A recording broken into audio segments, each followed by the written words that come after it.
The change that our society goes through during this time is really based on fear.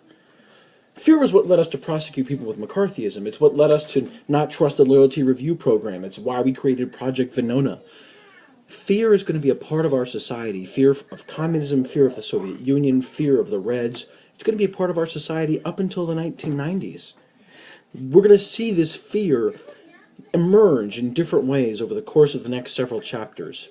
During the 1950s, the two ways we really see it emerge, especially strong, are when the Soviets drop the hydrogen bomb in 1953. This really worries us because we had invented it only a year earlier. Do the math. The Soviets detonated their first atomic bomb in 1949. We had detonated ours on Hiroshima and Nagasaki in 1945, so it took them 4 years to build that atomic bomb. 4 years. But they're able to build a hydrogen bomb in only 1 year after we discover it.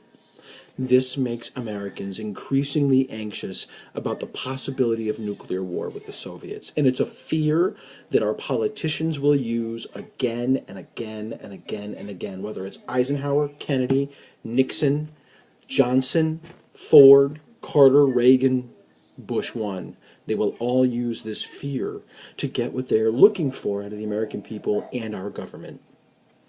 So we see people begin to prepare for these attacks. We're going to see things like duck and cover. We're going to realize that we're going to have bomb shelters in our yards and in our schools.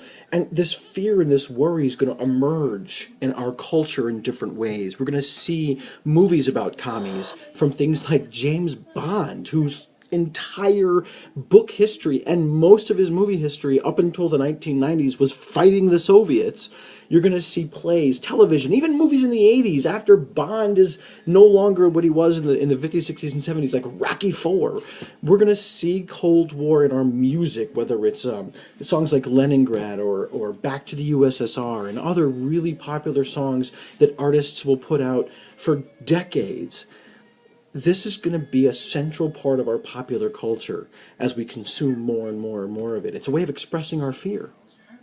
I think the other really interesting thing about this, these worries about nuclear war, these worries about kind of radioactive fallout and Armageddon and the end of everything, and we actually see it for the first time. Its first inkling, I know it really explodes in the 1950s, but its first inkling is actually in 1946.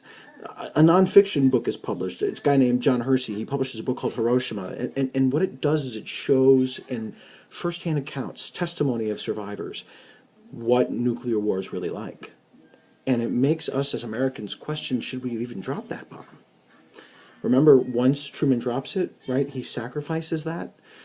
You can't put that back in the bag. And now Americans are paying for it.